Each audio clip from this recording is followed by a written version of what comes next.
986 996. Eyewitness News is live across the country on all our affiliates and around the globe at citinewsroom.com. You can follow me on Twitter at Salom.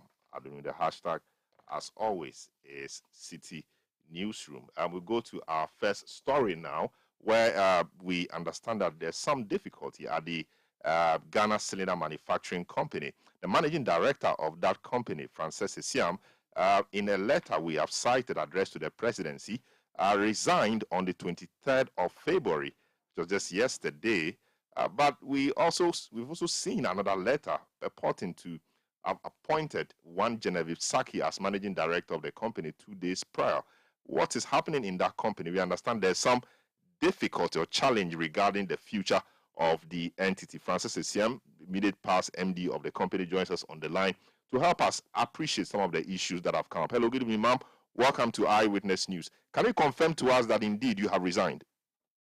Yes, I've resigned. You care to share with us, why you have resigned? I don't mind at all. Why do you resign? Yes. Yeah. Good evening to your cherished listener, and I'll be brief as possible. The basic issue is that I resigned honorably because my minister, Honorable Dr. Matthew Prempe, aka Napo, that is the MP for South Menchia, for Menchia South. I think there's a difficulty. We have struggled all the way to this time, and there's an acquisition going on between Ghana Cylinder and another state agency. We are all 100% government owned. He is aware, has been part of the, when I say documentation, whatever is being done from the figure, which is the shareholder, he is aware. Meanwhile, we had a retreat over the weekend, and he went into a banter with me over the acquisition by one company as against the other. And I was surprised because if you are the minister, you have all the communication. And since last year, you have the communication. So if anything at all, you have to call the parties to the round table. But let me let the public know that about some time ago, some few weeks back, then the chief director, Mrs. Asamoah Ghana Ministry of Energy, called me and said the minister was upset that Tiga was spearheading the acquisition negotiation. Kaput, you're a lawyer. So by inference, you know what I mean. Now, fast forward. After retreat, you get into a banter with me. And I tell you that I will resign. Then you, the minister, can go and do whatever you want over there. It ends at that. We finish on Sunday, the finger boats will go. Then we come back to Accra, Monday. When I came back on Monday, which was the 21st, tell them I hope you're online. Yes, we are on. We are hearing you. Very good. I have to stick to my principle and what do you call it, honor. Because I was also hearing that somehow the arrangements being made, there was a whole being put on it, somehow. And I said, no. If that is what is going to happen, then I'm out. So to cut the whole matter short, I did my resignation yesterday.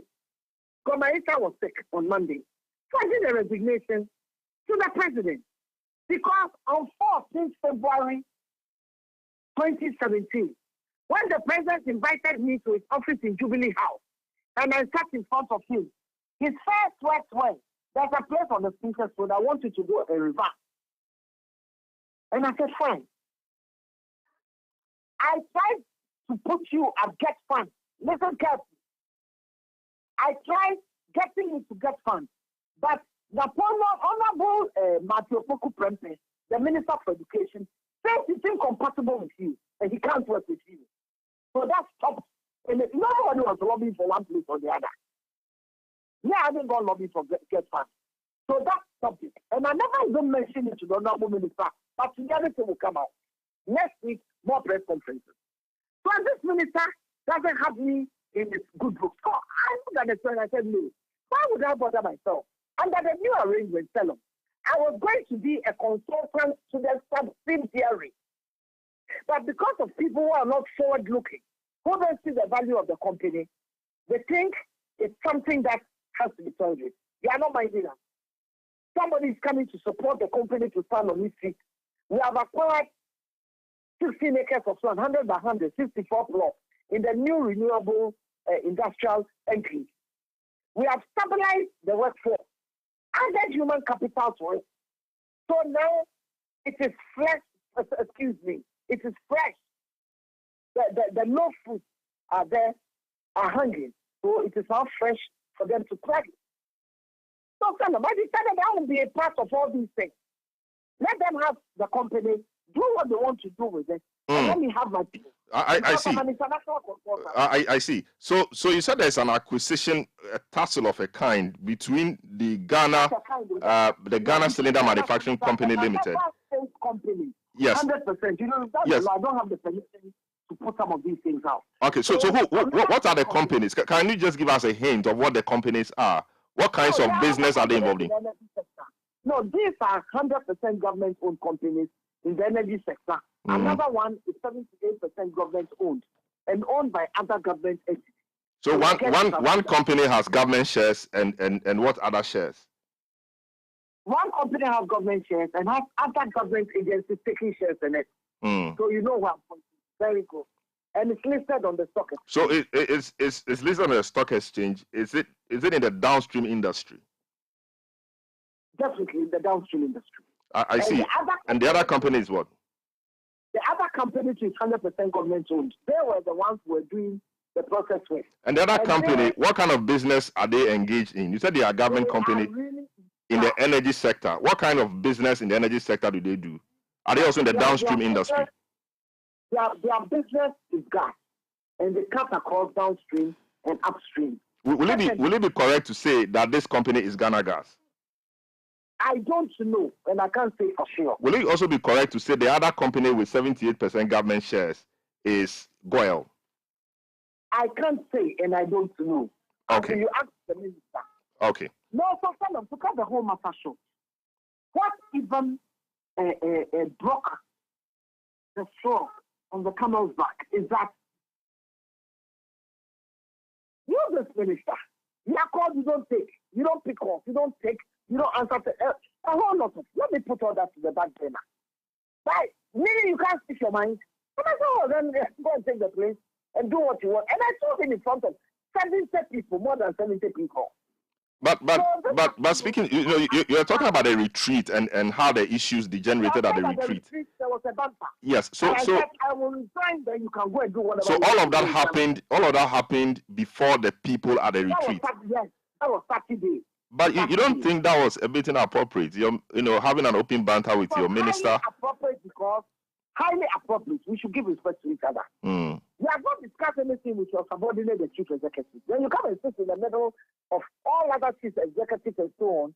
When we're about to do our presentation, then you say the acquisition with X company cannot happen. It should happen with this company. Are you a dictator? Just to be clear, so listeners can follow the discussion. So the minister is rooting for one company against the other. Is that correct? Yeah. So the minister. The company started almost 2 years now. When the notion was brought by their board chairman, the minister is in copy of board approvals and resolutions as requested by SIGA from us, and that's 100% wholly owned company.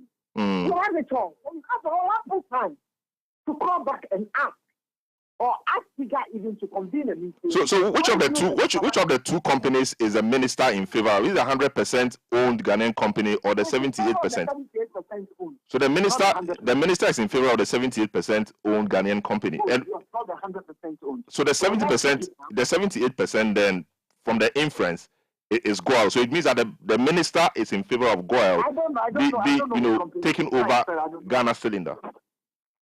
So whatever I say, I said, I'm resigning, come and do what you want to do. So that was said from my mouth in front of over 70 CEOs, deputies, administrative directors at Royal St.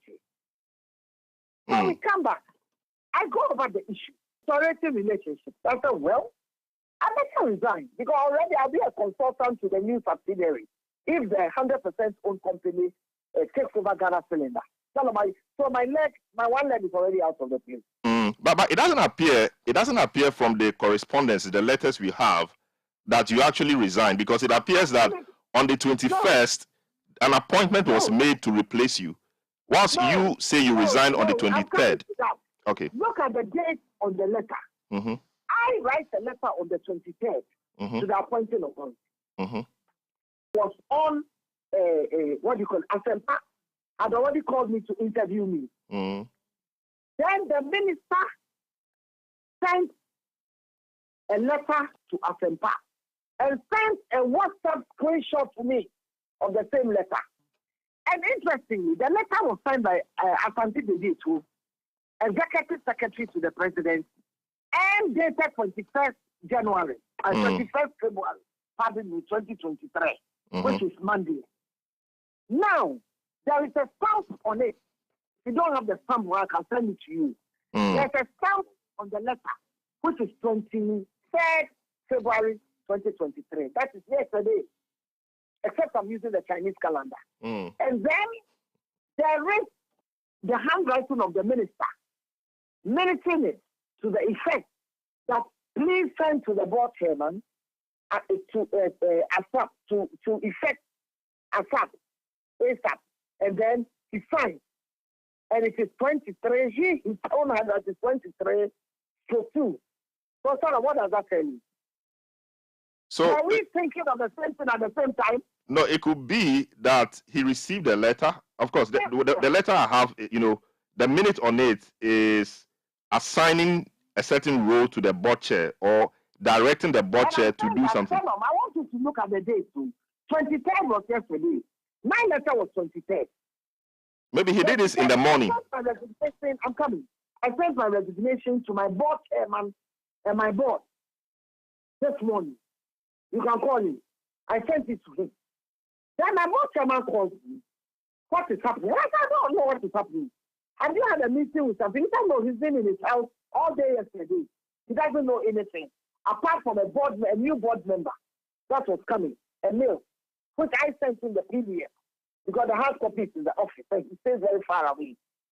This morning, you can call Honorable Evans Samoa. So I think I'm accusing him that, haven't you been to any meeting anywhere? He said no, because he was on the retreat with me. And I said, fine. Now, Salom, the irony of the situation is this.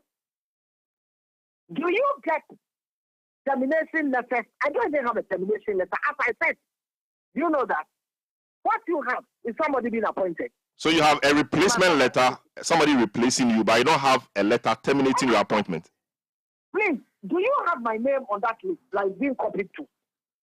No, I don't see you here. You have my name? No, I don't see you here. I wasn't copied.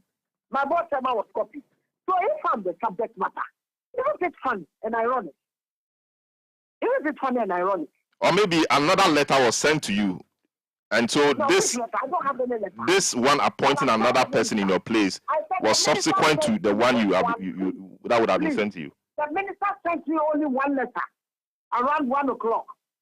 This was by WhatsApp screenshot on his table, so you can see even part of the table and part of his trousers.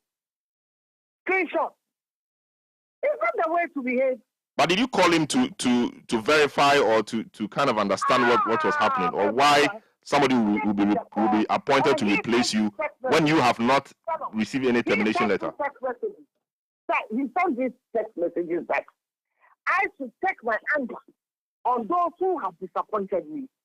And I said, who disappoints somebody who has resigned? So this is an afterthought. That's what I want to point out. And I've said it on Asempa. I've said it on Asase. Because how do you receive a letter on Monday? You receive a letter on a Tuesday. You claim that it was written on Monday. Okay, it was written. Where is my copy? I didn't have a copy from the president. Nobody copied me. And if you are the person who have been told that bring somebody on board, what's the person that hand over? Are you getting my point? But yes, we understand that the letter. We understand that this letter was addressed or sent to you on the 21st, but you refused to receive it. Is that correct? It's a lie. Nobody sent me any letter. The one who said so, when did the person see me? It is a lie. It's whoever said so, that press, that PRO, not PRO, that press secretary, Abefa, who only jumps in a plane and runs around the world. He shouldn't come and find my trouble. Because he doesn't go anywhere at the ministry there. No, but I don't even know the person you are talking about, so he didn't give us this information. I went to your sister station to be talking plenty. Okay. And I'm saying nobody has sent me a letter. But how about the claim that you were fighting with your board, and so you were not in good terms with your board, and so the board couldn't work with you anymore? Call my board chairman. He actually called me this afternoon. It would be insensitive to send you his voice. He called me this afternoon. Now, he doesn't even understand what is going on. And then he tried to brief me as late as 4 o'clock in the afternoon. I see. Like he's supposed to do A, B, C, D. But then he was wondering why I don't have a fight to the board. This a board I've been very generous to. And they did. The same board that approved and did a resolution in favor of Company X. 100% owned for the acquisition. The board chairman, we are like twins. We go everywhere together, sit down together at the Royal City. I was on the same table with him. So if the minister knew that this letter had been sent to him and he received it yesterday, right? The honest thing would even be to call me. Or let my board chairman even call me that, I need you for a discussion. No, you're not getting my point. Yes, I'm with you, yes. That is probably who started. If you stand up under the new arrangement, I was going to be a consultant to the company. And some people didn't want you to be a consultant to the company. Is that what you are alleging? Please, I'm saying that under the new arrangement, I wouldn't even be an MD. So the new arrangement. So just so our listeners can follow, the new arrangement means that Ghana Cylinder Manufacturing Company Limited would have been acquired by one of the two, perhaps Ghana Gas, which we say, or which we know as. Yes, but of course, I'm just saying so from inference, which is 100% government owned. Don't infer. Please don't infer because you can't infer. It may not be them at all. And as we have 19 agents, I beg you. So I'm saying that I would have been a consultant to the company, which is not unusual to the ministry, right? Mm-hmm. And I was even prepared to leave it all together. Because I'm turning part of my place into a consultant so that I can do my private consultancies as well. But all I wanted to do to everybody's attention is that the minister sent me a screenshot of the letter from Jubilee and started sending taunting messages. And I also replied him accordingly. I won't say it on air. If he cares, he can show it to you. I see. The minister was talking to me to calm down. The minister was sending me, excuse me to say, sending me taunting messages. So it says those who have disappointed you after sending me the WhatsApp. I don't have any letter. So tell the minister, his team director and all those people that I do not have any letter from anybody. But have you since this letter replacing you, appointing your replacement, have you since? Yes. So, by any case, it has come to your attention, even though not through official sources. Have you since engaged the appointing authority? The Minister for Energy. Yes. MP for Energy.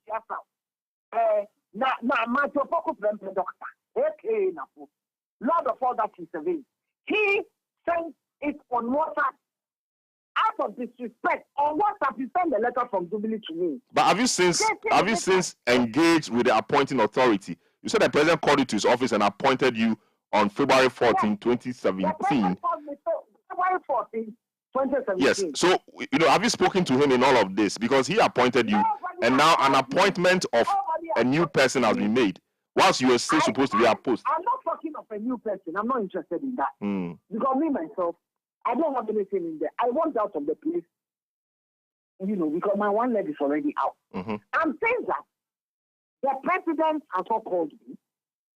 The chief of staff, nobody has called me. The minister himself has not called me. He only sent me a WhatsApp shot. And the accompanying words were that, go and take your anger on those who have disappointed you. I'm not the appointing authority or disappointing authority. It's not the way to behave. And so I also gave it back to him. So all I want Ghanaians to know, that Dr. Matthew Poku Prempe should know that are not in the list to talk. And for your information, my NGO, which is the Women's Movement for Proper Democracy, is now on. I will have more studies to Mother Ghana in that capacity. I've struggled and brought the place up.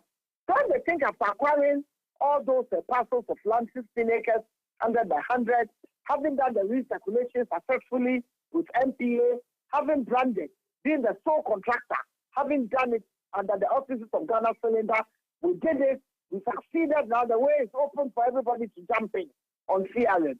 If they think that they are taking over to do what they want to do, period, I don't have anything against that. And I am not fighting to get back because already I was called and appointed. I see.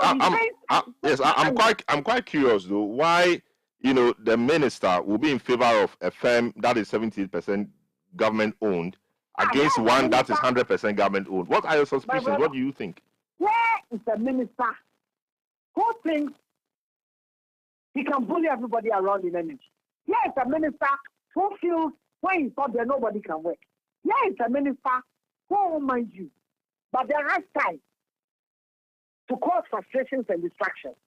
So I'm saying, stand up on your phone, and whoever is coming there, good luck to them. And I wish the government to all the best in their future endeavor. Madam Lizatrina has called me, Madam Asobaye has been on the phone with me this morning, and the minister sent his press secretary to go and talk to me at, at a bar. And I want him to know that if he is attacking me personally, the next week he should wait, because the dossier of whatever, he can't destroy my public image. But meanwhile, I'm announcing to the entire Republic of Ghana, I'm still a member of the New Patriotic Party, but the movement, the women's movement, the movement for women, the movement for women, for proper democracy. Let me phrase it well. The movement of women for proper democracy. It's on. And Francis Siam is the national coordinator. Thank you. Very well. We wish you all the best, Madam Francis Siam. Thanks so much for speaking to us. And we must say that we've made attempts to get an official response from the Energy Ministry. Our efforts haven't yielded any result. We keep trying. As and when we have a response, we will bring that to you. Eyewitness News on 97.3 Citi FM. Your messages have come in droves, and we'll just read a few of them to you. Alex Dwayne in London said, it's good she resigned. Simple. General Ortega says, Salam, dealing with a politician is like a plaster on a wound. When the wound heals, your usefulness ends. Nanado doesn't need Francis Isiam for any election again. Napo is just the hatchet man for the appointing authority, you say. Daniel Letia in Dansoman says, good evening, Salam. Francis Isiam said all kinds of unprintable things about the NDC and finally defected to the MPP, so she should stay and enjoy the music, you say. Nana Opoku from Isum says, why is Napo fighting everyone he works with? He did the same thing to Educhum at the Education Ministry. Well, I cannot substantiate that. I don't know. Baba Chairman in Tamale says the misbehavior at the Jubilee House is too much, and it's about time the president and his vice stepped their foot on the ground. And it's obvious that this fight is all about big fishes. Eyewitness News on 97.3 Citi FM. We'll be right back with more. Eyewitness News. Be there as it happens.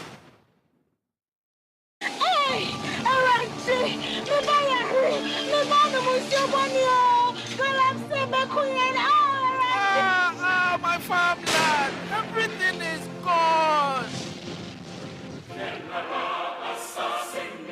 This is Galamsey, and this must stop. It's time to speak up and time for action to finally put an end to illegal mining. Our future depends on this. So Nananum, Mr. DCE, Papa Farmer, Mr. Politician and Businessman, Papa Soldier and Policeman, Mr. Foreigner, respect the laws and help us protect our water bodies and communities. We have the power to change the narrative. We have the power to correct the wrong by standing together and supporting the government to stop the pollution and destruction. Let us arise for our survival. Arise for Ghana. This message is powered by the Ministry of Lands and the Natural Resources and the Minerals Commission. My man, I heard there's a new app on the streets that does it all for you. Really? How is that possible? Charlie, I also could not believe it too. But I downloaded the app and I'm telling you, I was able to chat with my friends, make video calls, and... Well, we know of many apps that can do that. Oh, let me finish, la. I was also able to listen to the latest songs, play games, and read the latest sports news. For real? Yeah, and I can send and receive money from the app. Amazing, no? What's the name of this app? It's called Ayoba. Ayoba. Yeah, Ayoba. Get Ayoba, your all-in-one app that lets you chat, call, share, play, pay, and listen to music all in one app for everyone. Enjoy Ayoba with MTN and download the Ayoba app today. Everywhere you go.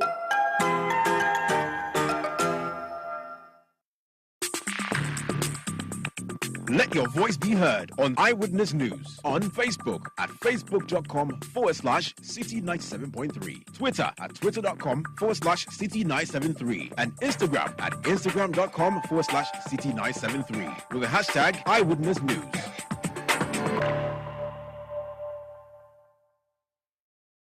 Eyewitness News on 97.3 Citi FM. Stories we're bringing you this evening.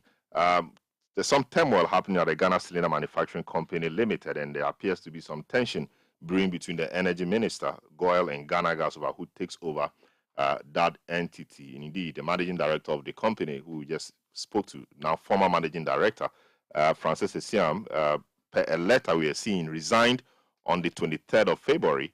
But another letter, purporting to announce her replacement was dated 21st February, which is 2 days before the resignation of the managing director. We want to seek some more answers to this. Communication specialist at the Energy Ministry, Kofi Abrifa Asina, joins us on the lines to help us appreciate the story or the matter from the ministry's point of view. Hello, good evening, sir.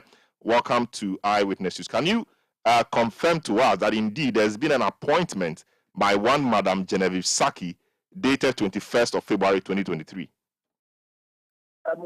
Good evening, Salom, and good evening to your listeners. As you rightly said, a letter dated 21st February 2023 was addressed attention to the Honorable Dr. Matthew Opoku-Prempeh, the Energy Minister, informing the Minister of the nomination of Madam Genevieve Saki for appointment as the Managing Director of Ghana Cylinder Manufacturing Company Limited. I see. But this letter, yes, dated 21st February. Was there another letter revoking the appointment of Frances Esiam before the appointment of this new managing director? I haven't cited any letter to that effect. So as far as you know, letter I have cited is a letter addressed to the Honorable Minister, signed by Secretary to the President, and asked to indicating the nomination of one Madam Genevieve Saki for appointment of MD for GCM. I see. So it means that, at the time that this letter was issued, the appointing authority was clear that Madam Frances Esiam still remained the managing director of the company. Is that a practice, or you will have to revoke the appointment before you make another one?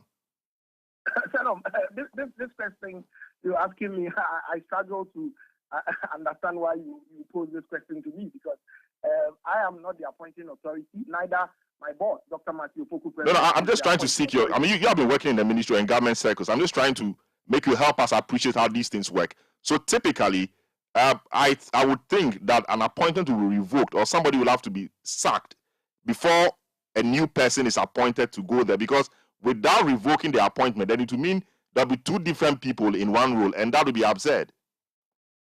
Salom, I'm speaking to what I know, and I'm speaking to the letter that has been addressed to my minister. So if there is a letter that is supposed to be revoking an appointment, I don't think that letter will be sent to my boss. The letter, as I said, speaking to the fact that a new person has been nominated by His Excellency the President to fill that role was duly sent to my boss, and that is what I can speak to at this point in time. Very well, I appreciate that. But there's very well, no problem. There's another letter, this one coming from Frances Esiam, Chief Executive Officer of Ghana Cylinder Manufacturing Company Limited, resignation of appointment, dated 23rd February. And your boss the energy minister, was in copy of that. As your boss, can you confirm that your boss has received a copy of this? I am sure. I am sure if the letter is today, if the letter is indeed 24th February, that is No, today, 23rd, yesterday. the letter is 23rd. That is so. Yes. If it is 23rd, then I am sure by now the registry would have recorded things. But I haven't cited myself a letter coming to my minister indicating and saying. What I can speak to is the letter appointing the new managing director. Very well, which you have spoken to. But just allow me. No, don't worry. Yes, if I could just put through a few questions. Okay. So so will you, because the letter doesn't state, the letter appointing a new person, this letter doesn't state when the person should resume the position, doesn't state anything. It just says that the president has nominated Madam Genevieve Saki for appointment as managing director of the company, etc. Take the necessary steps to regularize the said appointment in accordance with the relevant provisions of the Companies Act 2019, Act 992, and the regulations of the company. This addressed to your minister. So when does this new person start work? So the letter is clear. It says kindly take the necessary steps to regularize the said appointment.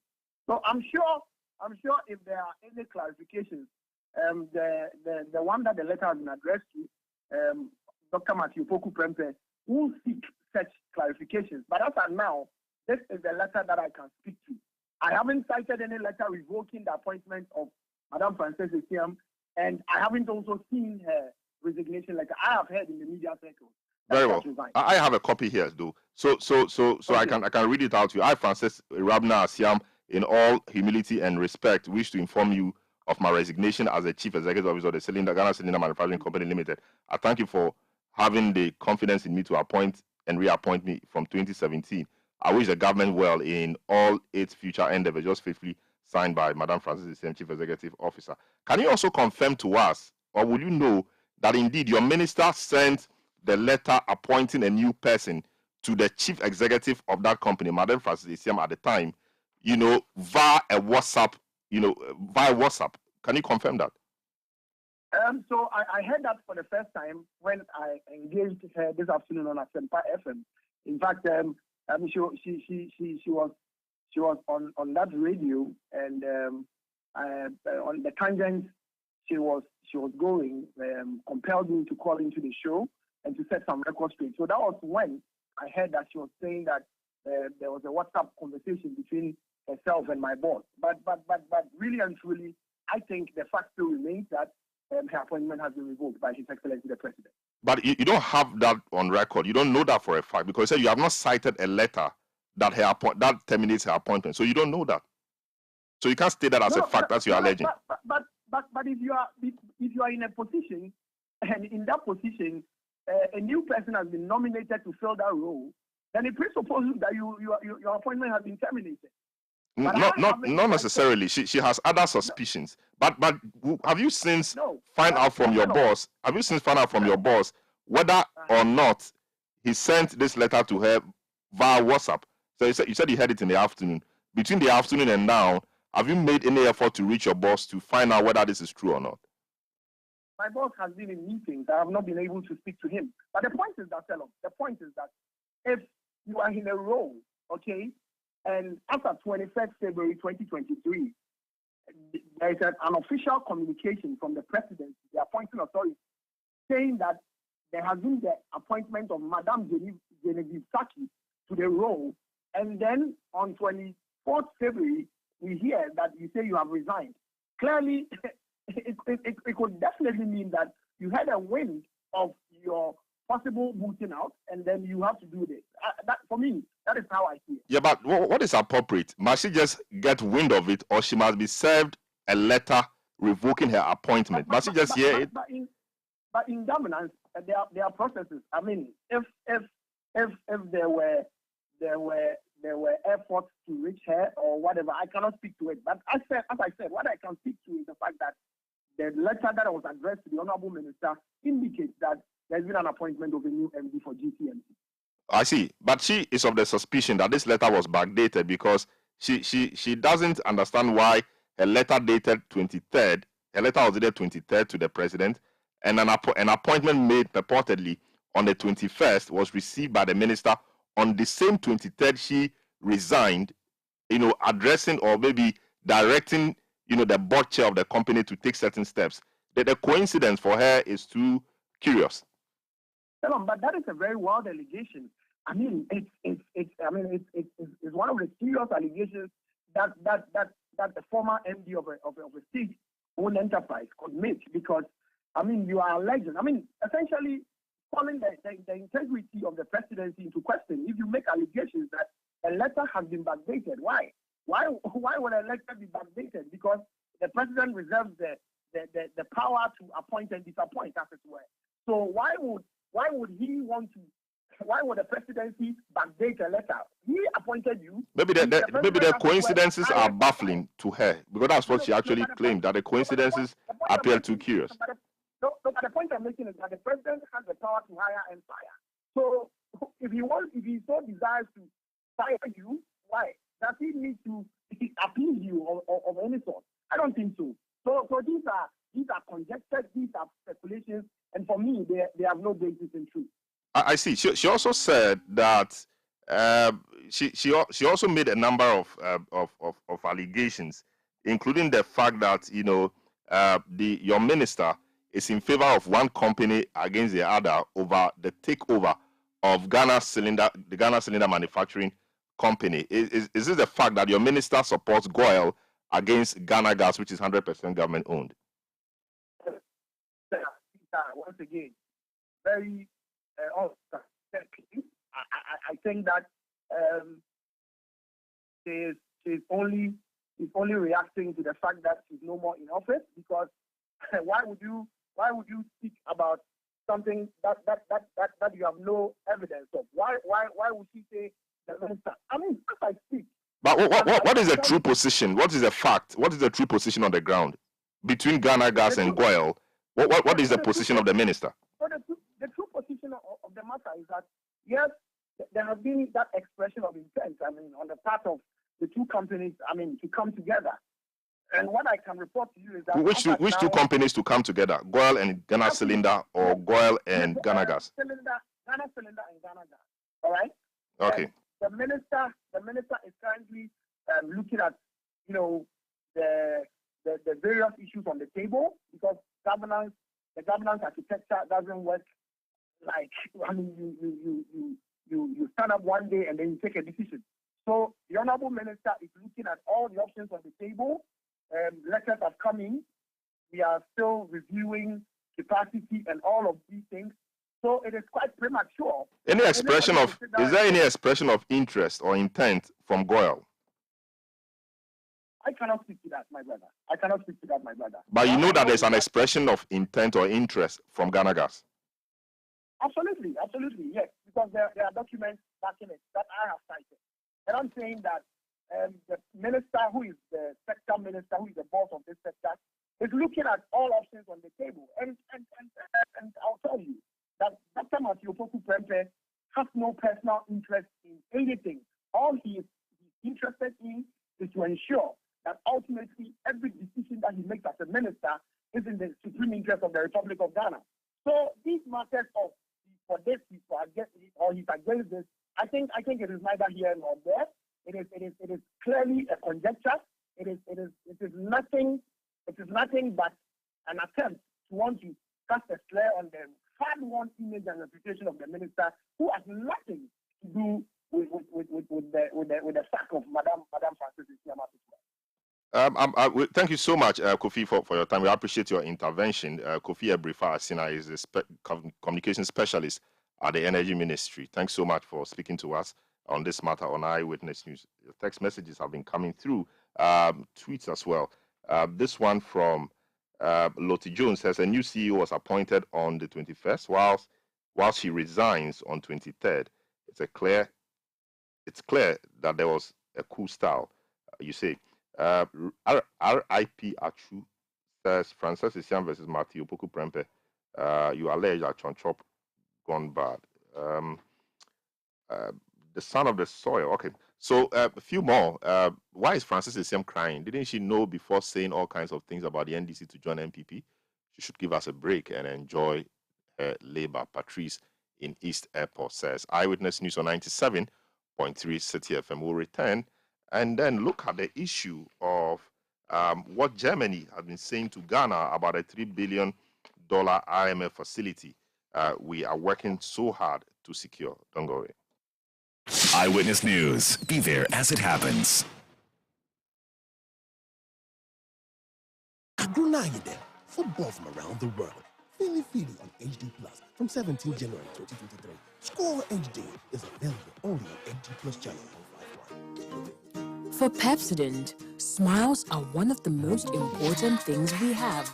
The problem is, globally, 1 in 2 children suffer from cavities.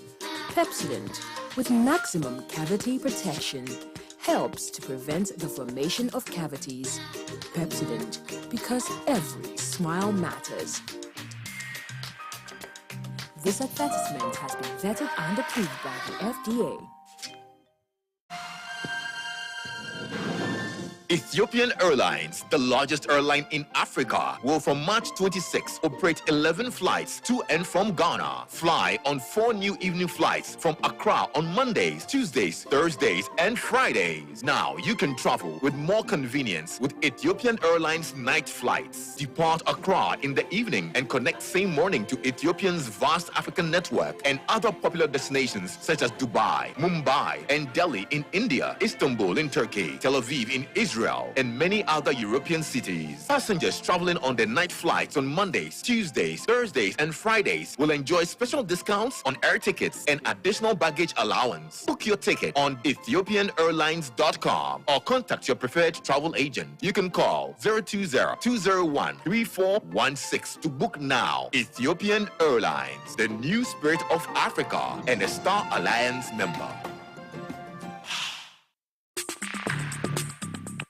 Let your voice be heard on Eyewitness News on Facebook at facebook.com/Citi97.3, Twitter at twitter.com/Citi973, and Instagram at instagram.com/Citi973 with the hashtag Eyewitness News. You're welcome back. The National Democratic Congress NDC has closed the picking up of nomination forms for presidential candidate position of the party. The NDC says 4 aspirants have picked up the forms to contest the flag bearership position. The NDC opened the picking up of nominations for presidential and parliamentary primaries on February 22 to February 24. At a press conference, Chairman of the Election Committee and Director of Communications of the NDC, Kakra Isamwan, noted that picking up of forms for aspiring parliamentary candidates will end at 12 midnight. On Wednesday, 22nd February, we started the process of accepting nominations and giving nomination forms to those who are ready to contest for parliamentary seats and presidential elections in the 2024 general and presidential elections. On behalf of the National Democratic Congress, at exactly 5 p.m. today, that exercise has ended and it is closed for this year and for next year's elections. At the close of nominations at 5 p.m. today, 4 persons have picked up nomination forms from this committee, and they are as follows in the order in which they appeared.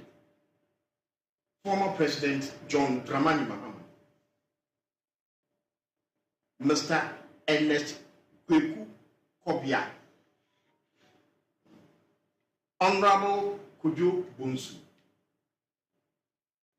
and Dr. Kobna Fuo. We have given them the forms, they are going to fill them out, and we expect them to return the forms and file properly as aspirants for the contest on May 13th, 2023. And we receive the filed forms from the 20th to the 22nd of March. So that is that for the presidential. Kekra Isamoah is chairman of the NDC election committee. Now, Germany has reiterated its willingness to support Ghana, quickening its engagement with its external creditors, especially China. It is, however, urging the government to play its part and meet certain conditions. Special talks with China this month hit a setback as the Chinese government is concentrating on their annual National People's Congress, which opens on March 5 in Beijing. Ambassador of the Federal Republic of Germany to Ghana, His Excellency Daniel Krall, spoke on some of the expectations from Ghana during a media briefing.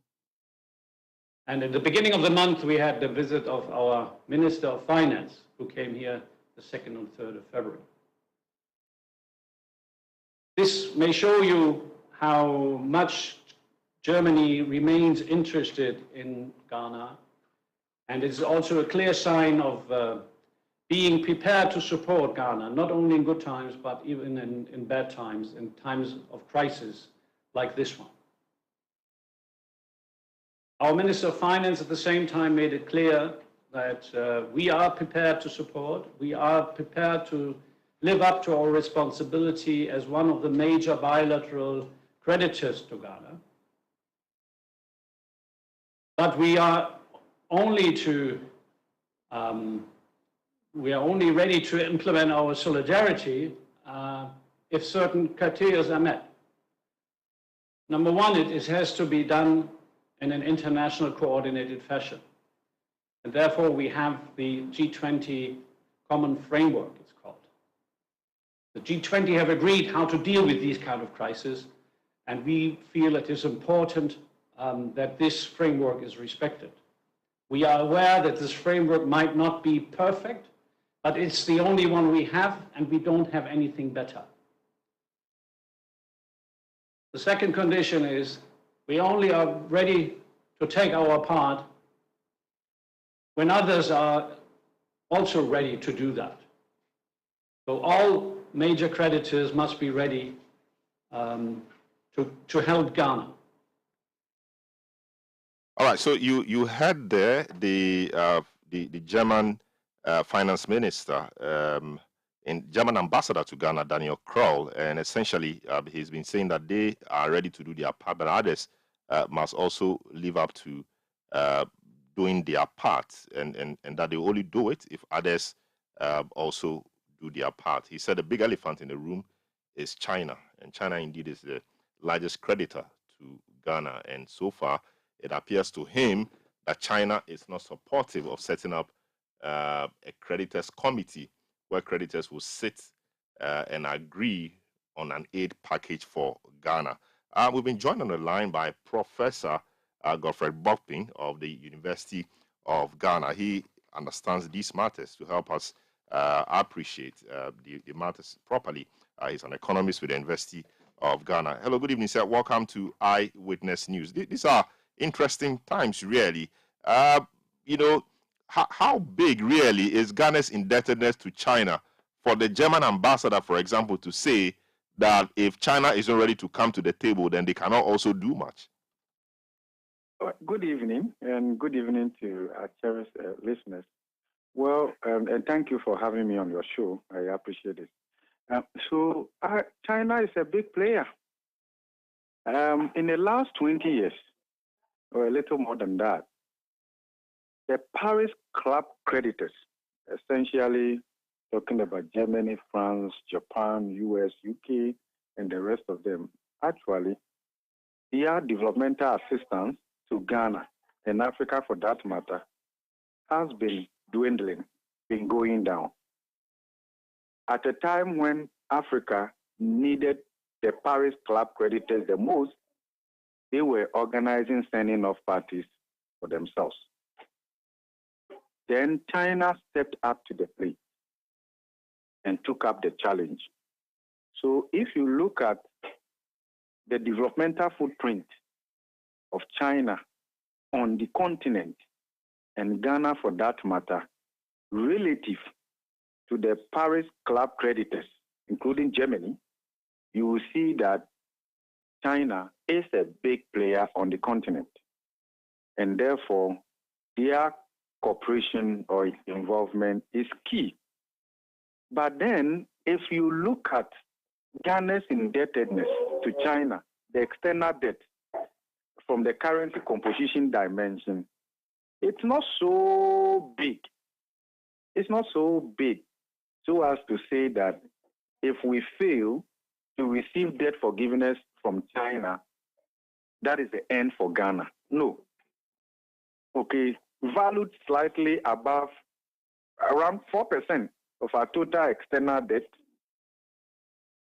or put it roughly maybe around $1.7 billion, or even a little more than that. This is not extraordinary.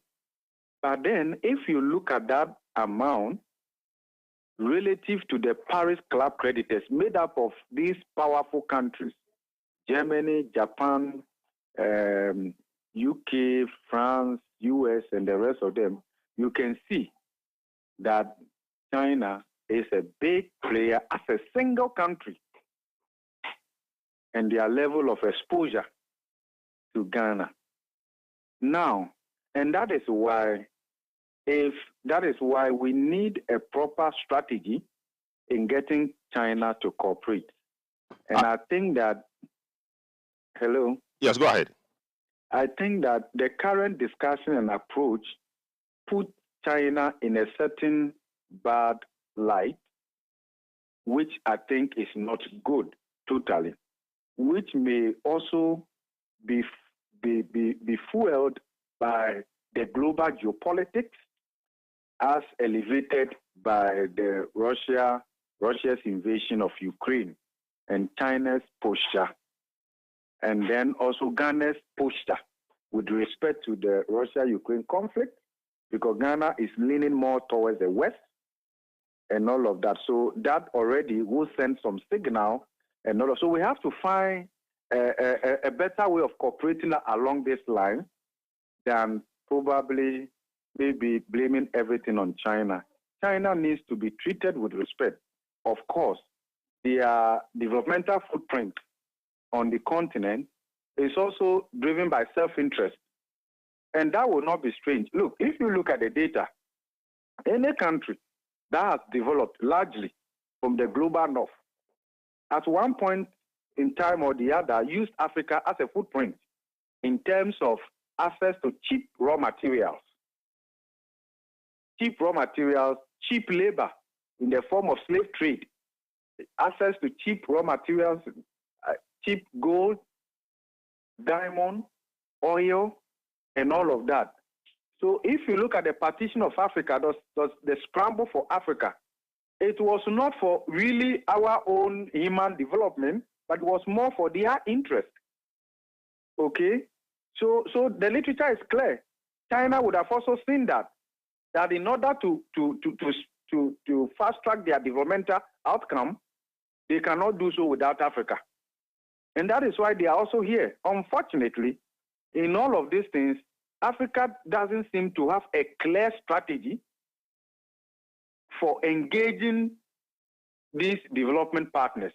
And therefore, we are unable to negotiate from position of strength because we clearly don't have underlying strategy that we are engaging them with.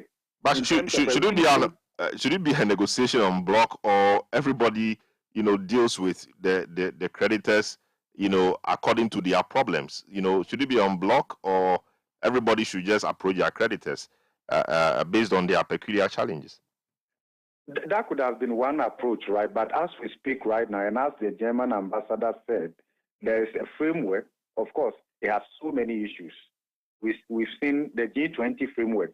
We've seen how, in the case of Zambia, it has not delivered efficiently and timely, and all of that. But of course, look at it this way.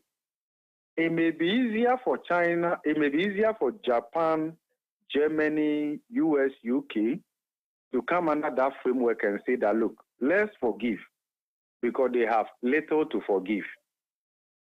It may not be same for China to come and say, okay, let's forgive, because they have so much to forgive in relative terms. Okay? So the dynamics are not the same. But they may not forgive everything. They could say they are forgiving 20% or 50%. Or they could restructure altogether. Okay, so that's why I'm saying that let's find a better approach so that what is happening in Ghana's specific instance does not play out significantly into the global geopolitics that is going on right now between the West and then the East. Russia, Ukraine, Russia, China, India on the other side. And now you can see that Africa itself, to some extent, is divided. Okay, there are some powerful countries on the continent that are leaning more towards Russia, China, India. So you see the voting pattern recently. Okay, so that's why I'm saying that we as a country, we need to find a better diplomatic way of managing this whole thing so that it doesn't play so much into the hands of one of these powerful blocs in a way that would compromise our own long-term interest. So we need to be strategic from that angle. And so if you see part of the statement and all of that going on, and the fact that China probably may be thinking of having a different approach rather than the G20 common framework, all of this may also be fueled by the ongoing global geopolitics. Remember, at that level, it matters most to them. And you can see it also in terms of how Ghana had also sought to play its part in feeding into this global geopolitics, in aligning a bit excessively with the West. Okay? And probably, and I'll tell you already, that might have been yielding some results. Because my considered view is that if you look at the speed with which the mission team that came to Ghana reached the staff level agreement in a record time, I believe that there might have been some measured pressure from the West. And if you look at the discussion, how it has been elevated, and now it's not even an AOB, it's an agenda item on the IMF managing director and all of that, and Ghana is more or less mentioned every now and then, you could see that all this global geopolitics and all of that are all playing out. We need to manage that carefully. Because we should, in addition to looking at the short-term gains in terms of having an IMF program, we should be looking at the long-term strategic stand of the country relative to these powerful blocs. It's interesting the point you made about Ghana's position shifting, especially the recent vote, and coupling that with the president's recent remarks on the Wagner Group of Burkina Faso when he met the U.S. officials. That actually points to a certain direction, but that's fine. But what really do you think may be happening? The finance minister also lead a team to China. Now China says that they cannot meet us until late March because they are having their party congress or conference for the whole of the period. Now the IMF board, we understand, will meet in early or mid-March. What happens? Because our debt with China may not be restructured, or the discussion may not even have reached any fruitful point, and now the IMF board will be meeting. Can the IMF board meet and still consider Ghana without the debt to China being restructured?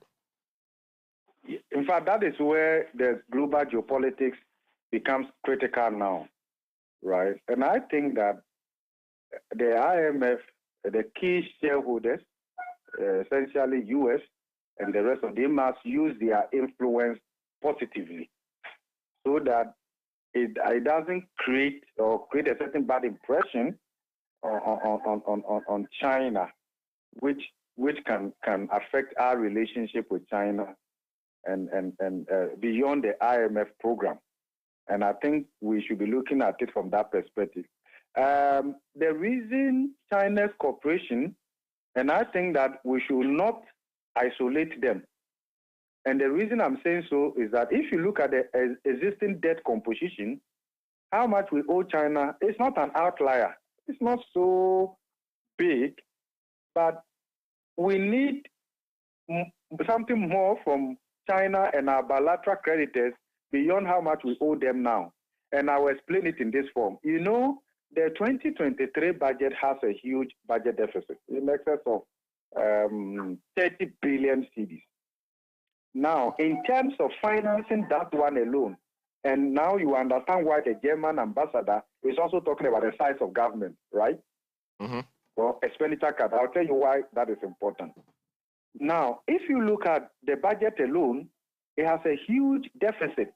The deficit explains the borrowing requirement of the government. And that is why we say that fiscal unsustainability is intricately linked to debt unsustainability. So the fiscal deficit itself has to be financed. Now, Ghana has lost market access from the international capital market. From the domestic market, in terms of the medium to the long-term end of the market, Ghana has been priced out. So it means that beyond the discussion of existing debt restructuring, we need assurance from these bilateral creditors and multilateral partners that they will continue to fund or close the funding gap. That's why it's important. So the kind of assurance we want from China, Germany, US, UK, essentially, let me summarize this way. Paris Club creditors and non-Paris Club creditors is beyond just our existing debt. Very well. We want assurance that they will continue to fund. And then also the other thing is that look at the IMF program. Of course, it's not yet out, but we can make an intelligent guess. Yeah, in a few seconds, yes. Yeah, if you cost the IMF program, you will need more than the $3 billion in order to implement the program. So which means that the IMF itself is unable to provide all the funding. And therefore, before the program is approved, they will need assurance from bilateral creditors and multilateral. Of course, they will also reach out to the sister institution, the World Bank, and the others to come on board in providing the much-needed financing beyond the $3 billion the IMF will provide over the 3-year period. So we need assurance that they will continue to support and fund the program and close the funding gap in addition to restructuring the existing debt. So that is how come China's discussion should be looked at beyond just how much we owe them now. I see. Thank you so much, Professor Godfrey Bappin. Always a pleasure speaking to you on these matters with the University of Economists and Economists with the University of Ghana. Eyewitness News on 97.3 Citi FM. Your messages have been coming through. This one says the government has been running their mouth on COVID-19 in Russia. This is against China and Russia. Now they are in danger of debt restructuring by China. Kweku in La Paz sent that in. There is more in business after this break. Eyewitness News. Be there as it happens. Get the details. Every significant financial transaction, every market movement, and all the policies that affect your business. Citi Business News. Be informed. Time now for Citi Business News on Eyewitness News, powered by citibusinessnews.com. My name is Nete Ajaho. Let's settle for the details. A research and advocacy organization, Third World Network Africa, is urging African leaders to develop strategies that would move the continent away from being overly dependent on international credit facilities. The advocacy group explains that the lack of a united front to approach external credit facilities outside Africa has crippled the negotiation avenues of individual states. Speaking on the sidelines of the Africa-wide consultative seminar on the AFTA in Accra, Programs Manager for Third World Network Africa, Tete Ej, urged African policymakers to consider forging a united front in tackling its debt crisis.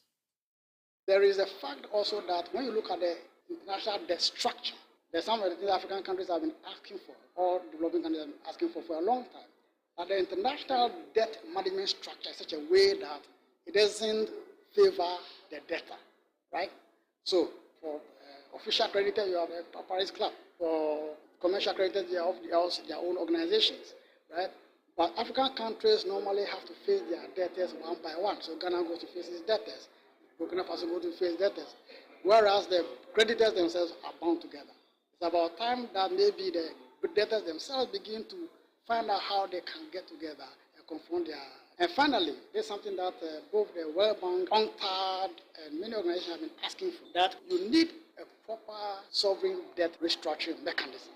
In the international debt mechanisms, there's no mechanism that will use some objective mechanism to allow debtors and creditors to sit together and have a conversation. The debtors end up at the mercy of the creditors. And this is something that many people have asked for. That was the Programs Manager of Third World Network Africa, Komeku Eje. The British High Commissioner to Ghana, Her Excellency Harriet Thompson, has reiterated the need for Ghana to add value to its raw materials in order to increase exports and generate revenue for government. Ghana's economy is struggling as it currently is heavily import-driven, increasing demand for forex. Speaking to Citi Business News, the British High Commissioner to Ghana, Harriet Thompson, said she called on government to prioritize industrialization. It's absolutely crucial that Ghana increases the value of its exports, and we see that now particularly. That's how it's going to bring in the foreign exchange. It's so important right at the moment, particularly. One of my favourite projects that we do in Ghana is called the Jobs and Economic Transformation Programme, and it aims to boost government's efforts towards industrialisation. Back in March 2021, we agreed a new trade partnership agreement between our two countries. Now that gives products from Ghana tariff-free and quota-free access to UK markets, so no duties to pay and no limits on how much can come in. We have a committee set up with the Ministry of Trade and Industry to really make sure we're taking full advantage of that trade partnership agreement. So we're identifying the barriers that still remain. For example, around standards, that's one of the issues that on the Ghanaian side they identified was preventing exports from Ghana to the UK.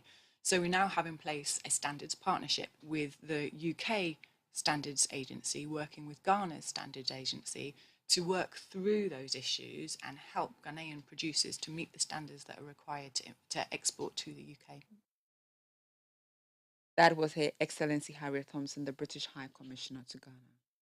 Head of Africa coverage at the Ghana International Bank, Bafo Ohini Abankwa, is calling on players in the banking and finance sector to actively engage in trade financing to boost commerce in the sub-region. He emphasized the importance of this during a training seminar organized by his outfit, stating that it is critical to improving the ease of doing business and advancing the goals of the African continental free trade area. Well, there are huge opportunities for trade finance on the continent. I mean, we are in Ghana. There are several products that we have, commodities that we have that are absolutely required in the rest of Africa. And it's important that banks and financial institutions begin to facilitate that.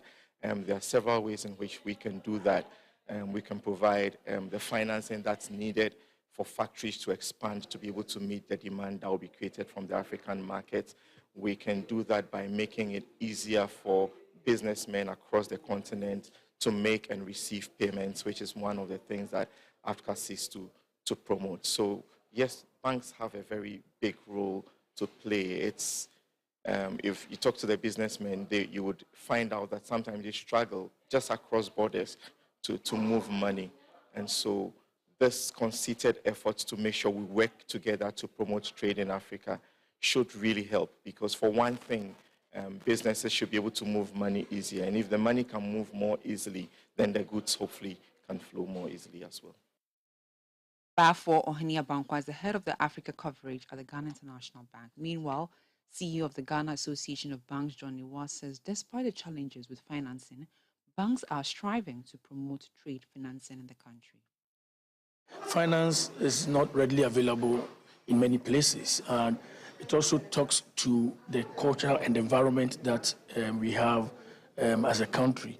And the good thing about trade finance is it makes the transaction cost a bit manageable, because it is cheaper compared to conventional financing, where cash changes hands, right from origination. So trade finance products provide that bridging that enables businesses to access financing in a more cost-effective manner. But yes, financing generally is quite a tough environment, for the economic circumstance does not also do justice to it. But banks have been supporting businesses, and you can see that, to be honest, businesses that have banking products have had their transactions facilitated by banks. That was the CEO of the Ghana Association of Banks, John Iwa. And that's it for Citi Business News on Eyewitness News. It was powered by your most comprehensive business website, citibusinessnews.com. My name is Netali Nete Ajahu. Up next is Point Blank. Let your voice be heard on Eyewitness News on Facebook at facebook.com/Citi97.3, Twitter at twitter.com/Citi973, and Instagram at instagram.com/Citi973 with the hashtag Eyewitness News.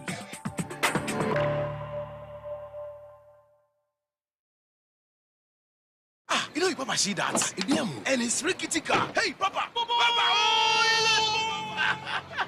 Bobo, so how's your engine now? It is half man, half amazing. Thanks to Quartz and you can feel better energy. Can't touch this. Charlie, guys, so Sancho's engine just died like that? Yes, so somebody managed to convince him that there is a better engine oil than Quartz, and he switched. Sancho Panza. Now, which engine oil can be better than Quartz? No other, my guy. Quartz with its age-resistant technology, it keeps your engine younger for longer. Now you know. Have you guys seen the new bottle design? It's superb. Quartz 9000 from Total Energies there improves fuel efficiency. Why do you think Mr. Mane and Logoso have taken the Quartz Nation movement World Cup like that? Sorry. Chairman. Hey, Quartz. Keep your engine younger for longer. Adunayide, football from around the world. Feely on HD Plus from 17 January 2023. Score HD is available only on HD Plus channel on 5.1. Oh, Jack, where are you in a hurry to? Charlie, I'm going to Imperial to do my car insurance. What's happening there? Because Info and Yaba also told me they're going there this morning for their car insurance. Masa, you haven't heard. Now, the Imperial is the name in insurance in Ghana here. Really? Share. Imperial General is saying, come insure your vehicle with them at any of their branches or agents or even online from now till the end of March 2023 and get yourself handsome rewards, fuel coupons, special souvenirs, gift vouchers, and many more. And here's the catch. During this reward period, you will also get a free 1-year life insurance cover in addition to your motor insurance cover. What the wow! So does it include with the taxi drivers and the e-taxis? Hey, everybody qualifies. So just come insure your car and you are done. Call 0302-788-955 for further details. T's and C's apply. Imperial General Assurance. Solid protection. Eyewitness News. Be there as it happens.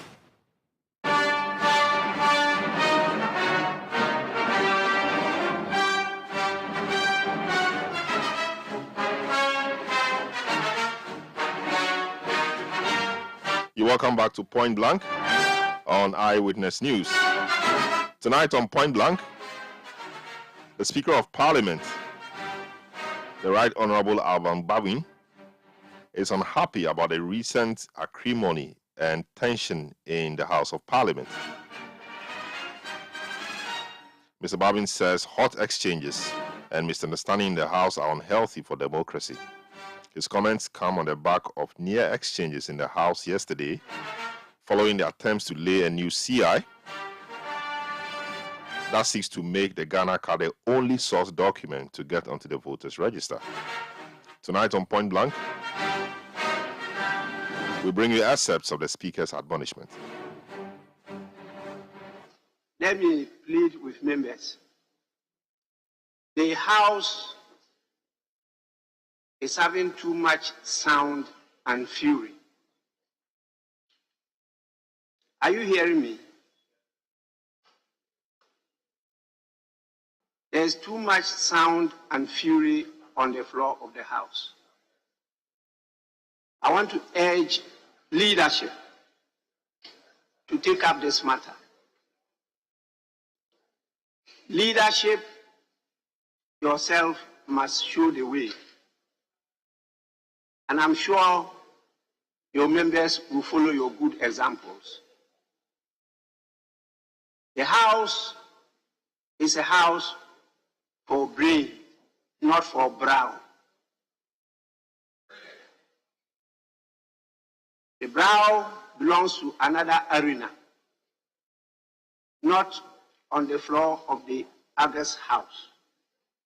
So please, let's continue to judge your indecency.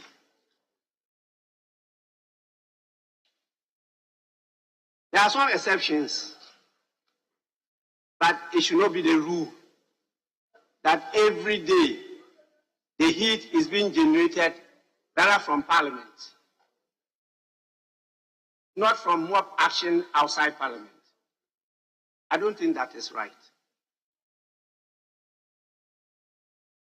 I don't think that is right. Please, I urge the two caucuses to immediately organize workshops.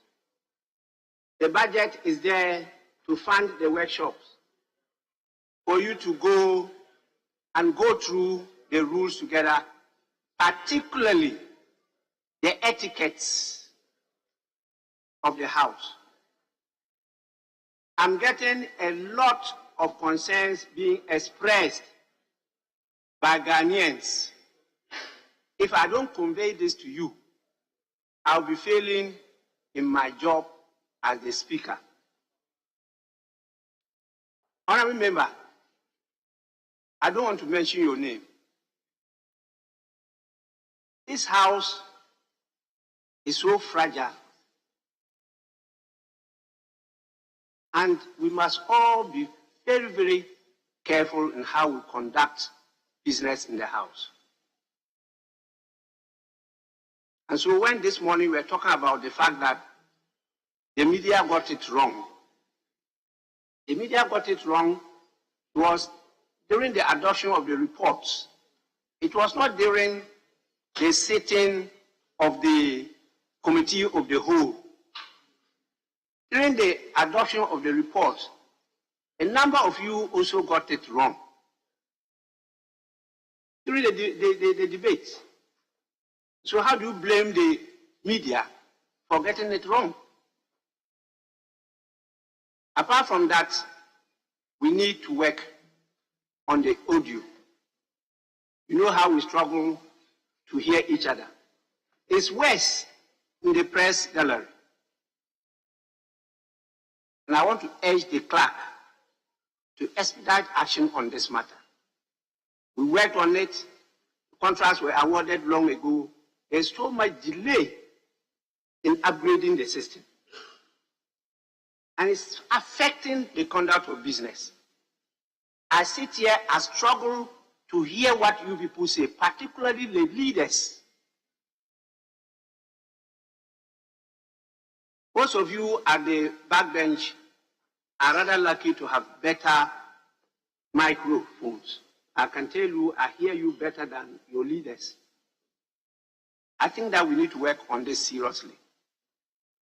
This is the only house we have. We should not allow it to collapse on our heads. This is the only hope. Africa is looking up to Ghana. We can't afford to fail them. I know the quality of MPs we have. I've been here since '93. This is one of the best houses that we have composed as a country. Your quality is very high. You are very articulate and well informed. The only thing is how to calm your nerves. That one I understand because the composition is also very different. Even though in earlier parliaments we almost got there, particularly 2001 to 2004. It was very close. But the difference came when we had by-elections. The incumbent government won those by-elections and increased the number. That was the only difference. Then later, you all know what happened in the previous elections. So Ghanaians are looking for power sharing. And you recall civil society kept on talking about it.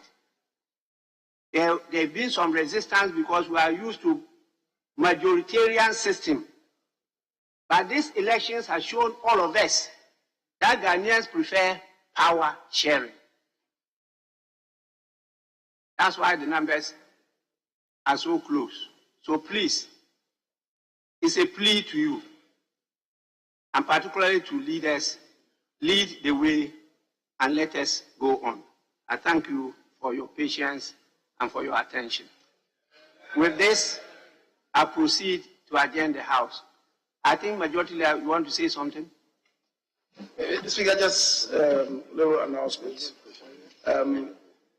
Concluding yesterday, we thought we'd be able to deal with this committee of the whole meeting yesterday. Unfortunately, the circumstances of the time did not allow for that. And when you came in, you gave the reason why it couldn't continue.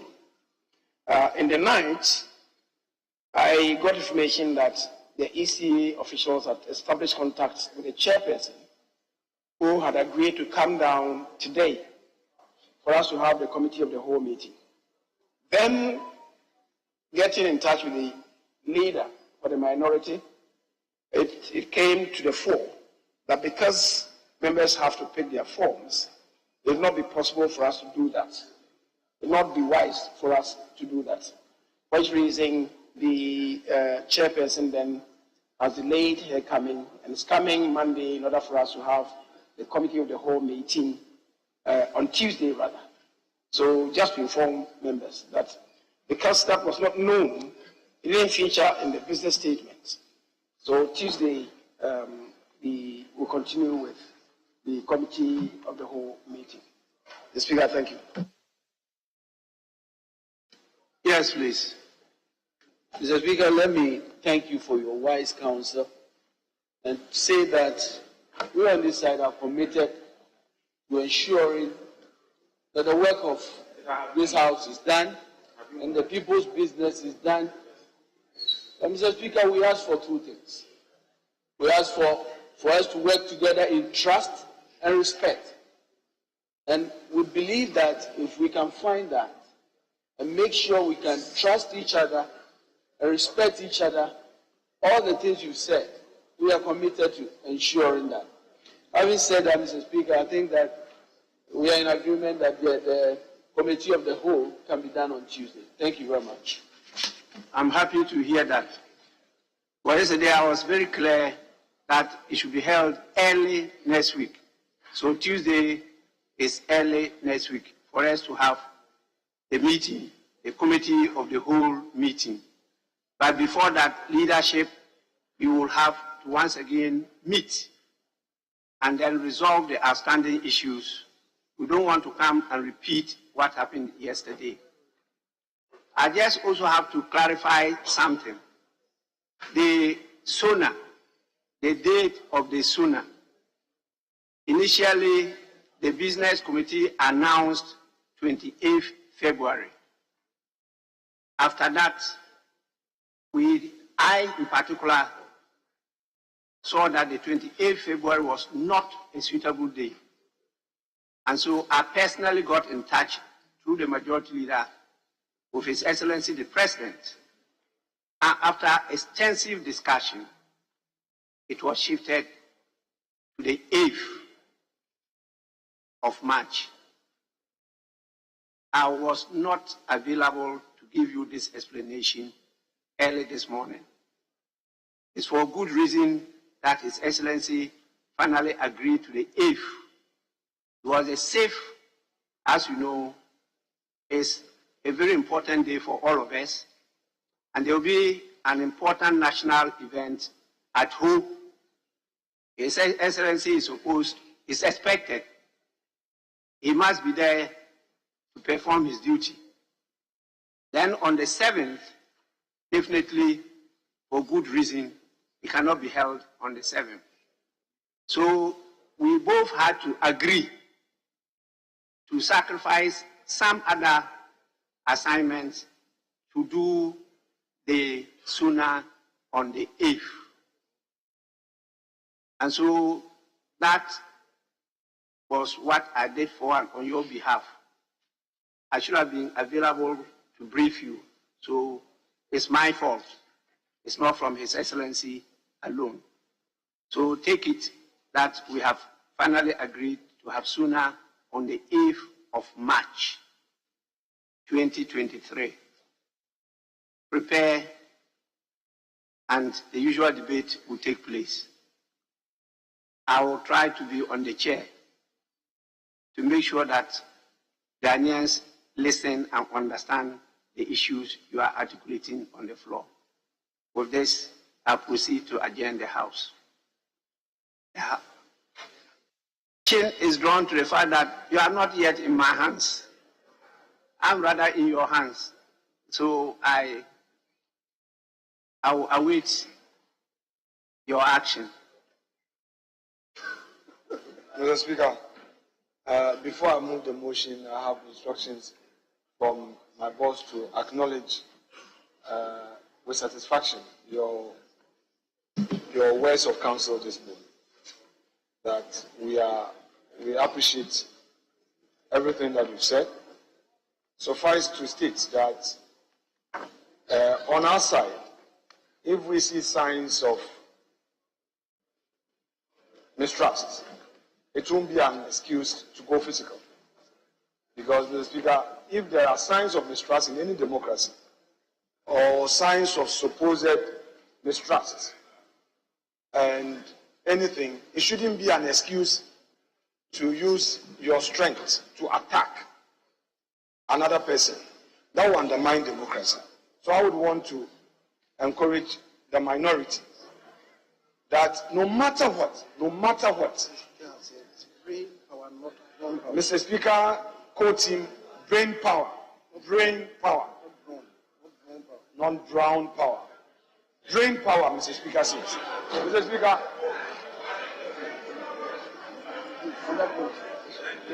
Mr. Speaker,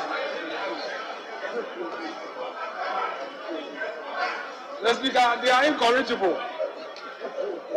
They are incorrigible. You are incorrigible. You are incorrigible. I am on my feet. You are incorrigible. Mr. Speaker, they are incorrigible.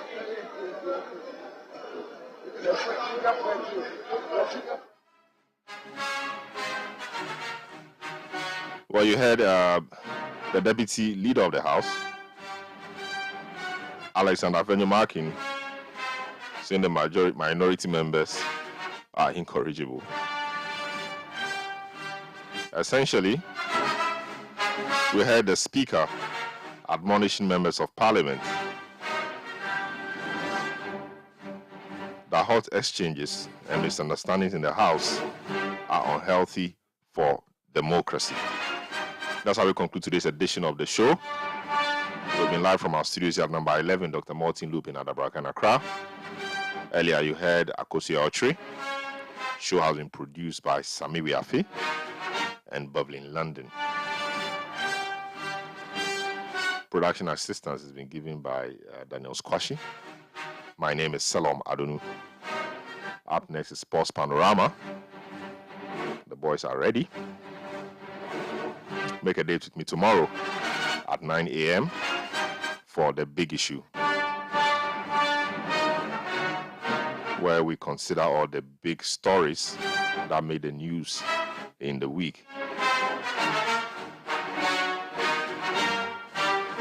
Have a good evening.